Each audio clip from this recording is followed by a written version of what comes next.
So thank you very much, Dr. Phillips. That was a great talk, a great overview of sleep disorders, and hopefully brought to light some of the things that we're talking about in clinic, about how improving sleep is also very important in improving quality of life and reducing MS and other health-related symptoms.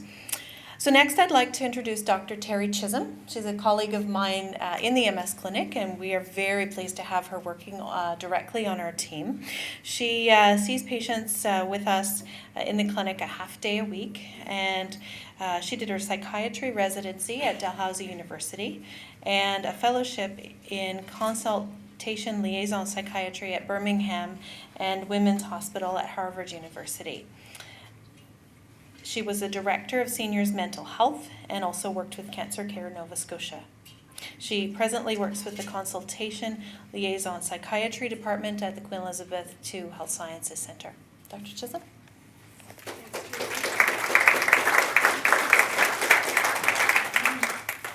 Welcome everybody. It is quite a crowd, so lots of people like to hear about sleep and fatigue. These are common things that I talk about at the clinic, and I know Dr. Phillips does as well. Anyway, we're going to talk about fatigue, which first we're going to start with the definition. It's an overwhelming sense of tiredness. So, and with a lack of energy and exhaustion exceeding that expected. So we all do busy things in our days, we all get tired, but when you have MS, sometimes you get tired quicker. And I just want to point out in the second point that it's physical exhaustion, but also mental exhaustion. When you're, at work or you're reading or something, like you can just run out of steam mentally as well as physically. It is the most common symptom in MS, so it's hard to find an MS patient who doesn't have fatigue. And I'm not sure if there's anybody in the room without fatigue. It's not common. I do have some patients without fatigue, so it's definitely possible. And it is described as one of the worst symptoms. So when you compare it to spasms and all of the other things that happen, people find it exhausting just because it's hard to have a normal day-to-day existence because of the fatigue.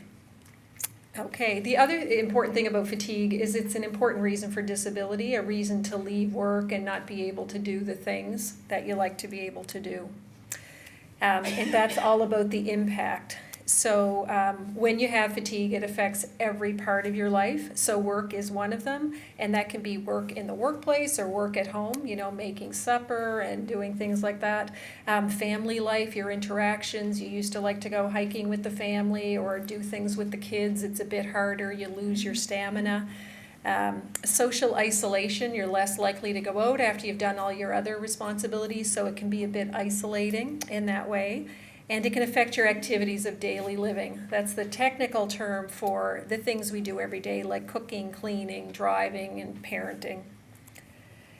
So fatigue, it's multifactorial, and just like Dr. Phillips presented before me, sleep is a cause of fatigue, MS is a cause of fatigue. The other thing I see a lot are mood disorders and anxiety disorders, and they can all cause fatigue.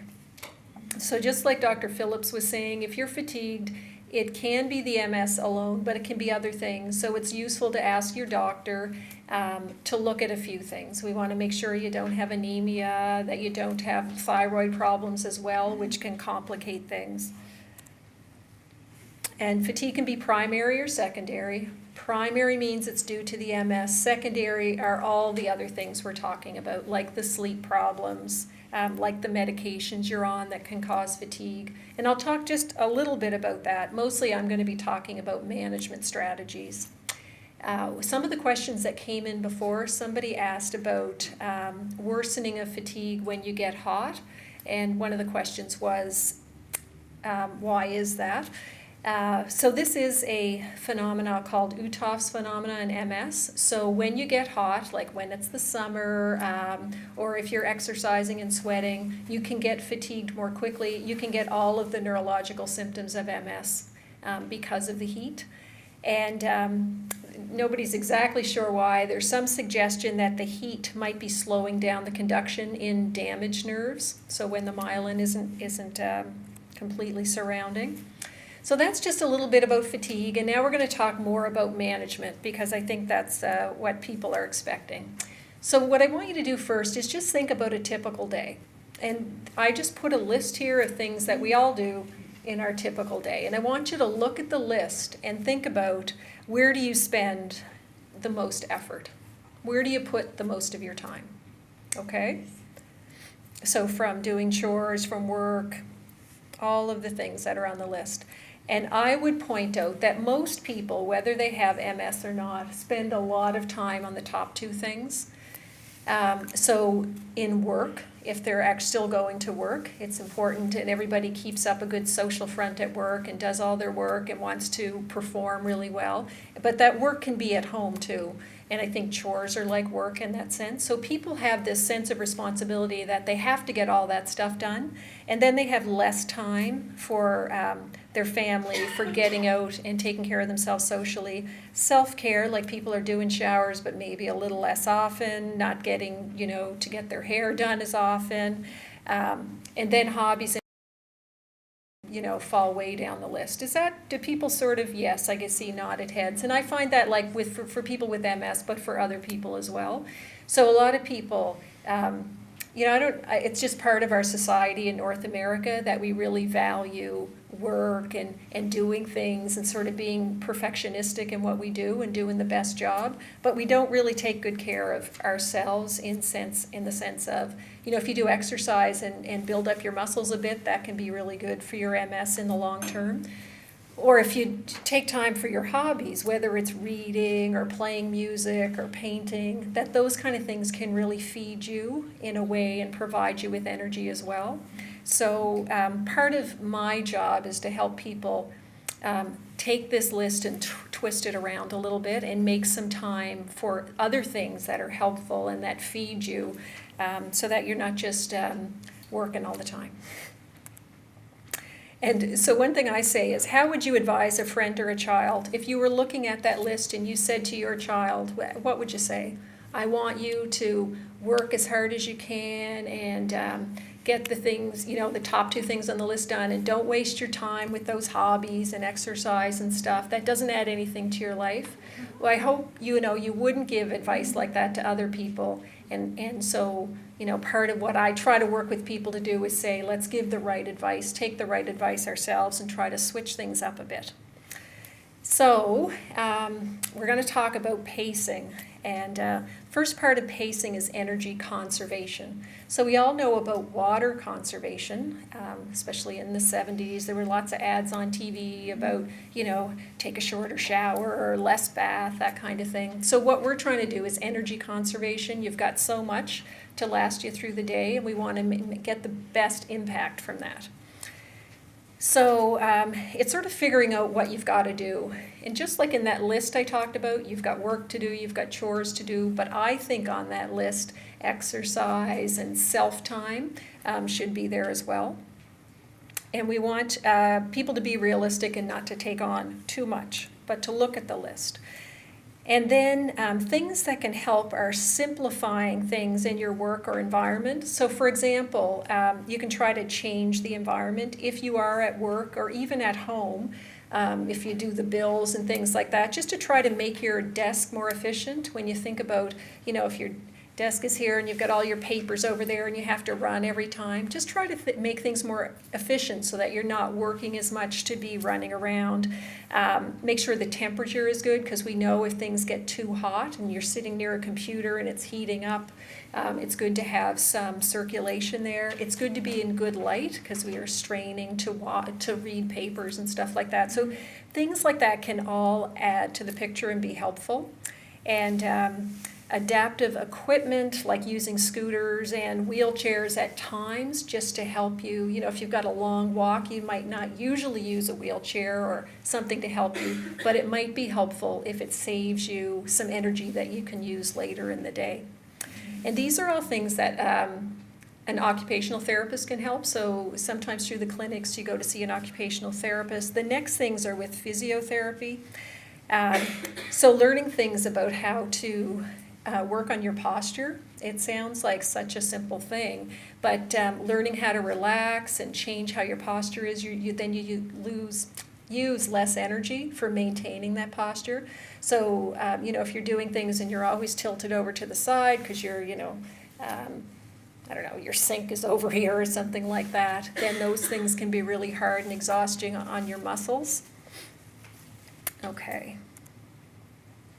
The other thing I talk to people about is when you're doing things, work up to 75 to 80% of your potential for that day. So a lot of people do the, I'm having a great day today, I'm going to do everything today. So you go to 110, 120%, and so what happens after you do that? It's like 3 days in bed is typical, right? So it's really hard, but to learn how to try to stop yourself and say, you know, I'm doing a great job, I can take a pat on the back, but I should stop now. The smart thing to do is to stop, and I'll still have energy tomorrow if I leave a little bit there today, okay? So that's something really helpful to use. And then this recharging your batteries or taking rest. Dr. Phillips didn't talk about naps during the day, but there was a lot of questions in the answers that came. I was going to see what she had to say, and she and I might talk about this later. With my patients, I talk more about resting and less actual sleeping during the day. I worry when people nap that you'll take from your night sleep. So it's good, it's okay to take short naps, like 30 minutes, 60 minutes, but it's hard to stop them once you've started them. It's hard to get out of them. You know, you have to use an alarm clock and that kind of thing. And if you sleep too long, it can take away from your night sleep. So I suggest resting, but resting everything, like not just your body, but your head as well. So resting is not, I'm not going to work right now, but I'm going to do some light housekeeping. That's not resting. I'm going to make something easier for supper tonight. That's not resting. Okay, so resting is actually sitting down, putting your feet up, letting yourself relax into the sofa. I'd suggest if there's a window, be near the window, look out, enjoy the sky, look at the trees, that kind of thing, and get, any kind of energy you can from that kind of thing. So that's really hard for people. We all like, okay, what am I going to do next? What am I going to do next? What am I going to do next? So this is sort of like awake sleeping. But that's what I like people to be able to do. Okay. And, if you're still working, it's, if at all possible, to try to find some kind of rest between you get home and you just start right away. Even if it's like 10 minutes, it can be a good, just quiet time and, getting your energy back before your next part, which is making supper or, being with everybody at home. And you have to let other people in your family know how important rest is for you.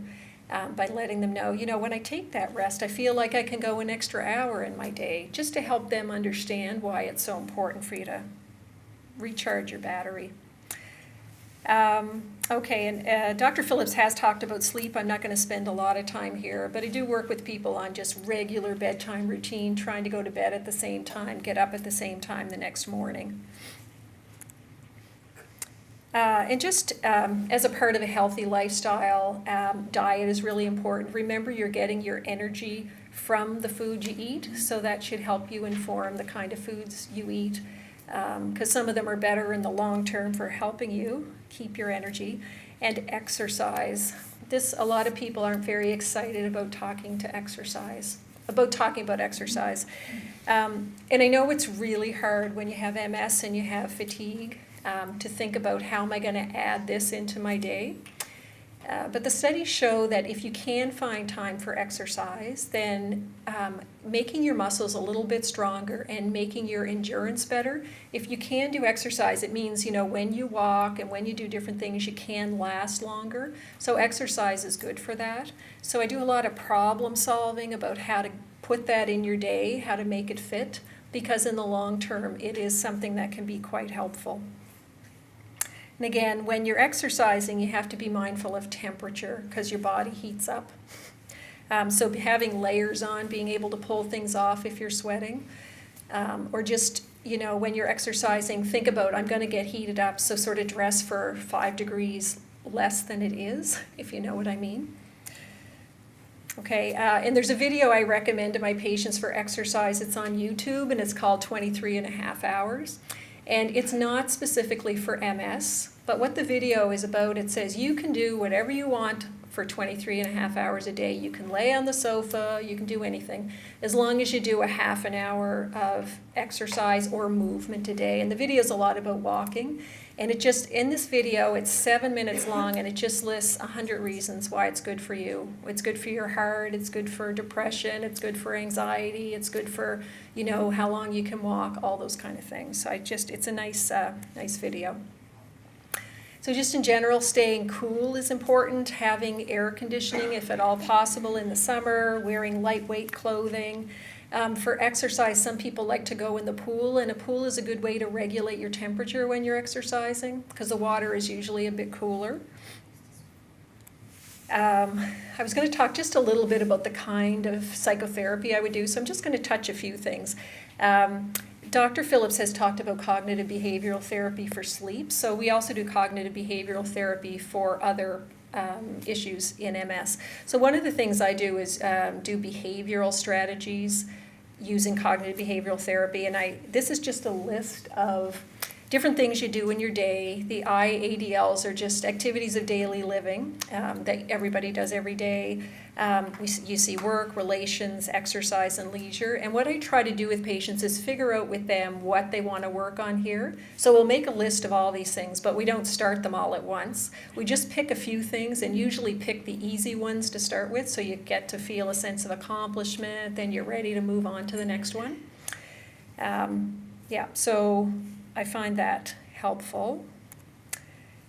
And then there's a new type of cognitive behavioral therapy called mindfulness influenced cognitive therapy, or acceptance and commitment therapy. So it's a little bit different than cognitive therapy in that you have to accept that you have MS, accept that you have fatigue, but then figure out what you can do around those things. So it's not about trying to get rid of those things. It's about accepting it, but committing that you can still have a full life and a valued life.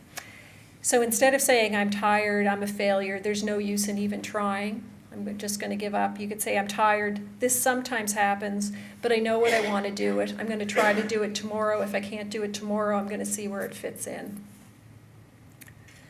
And here's the acceptance and commitment part. So you have to accept that you will get tired, but that you can live, that will be part of your life. And the commitment part is making plans to do things of value to you. And so what I do with my patients is work on what is of value in terms of relationships and healthy well-being, that kind of thing, and then figuring out a plan and what we call a path to move towards the things that you want to do. Okay, and then this is another list on just things that can affect your sleep, and Dr. Phillips talked about these as well. So certain of the medications that you get with MS cause sedation. Some of them actually wake you up at night, and some of the medications do both. And just to end up with medications that we do use for fatigue. So Dr. Phillips did mention modafinil as one of the medications we use as an activating medication. And typically these medications you take in the morning and at lunch. You don't take them later in the day because you don't want them to affect your sleep. And the second is amantadine. So those are the most commonly used ones. All right, and we'll leave it there. Thanks for your time.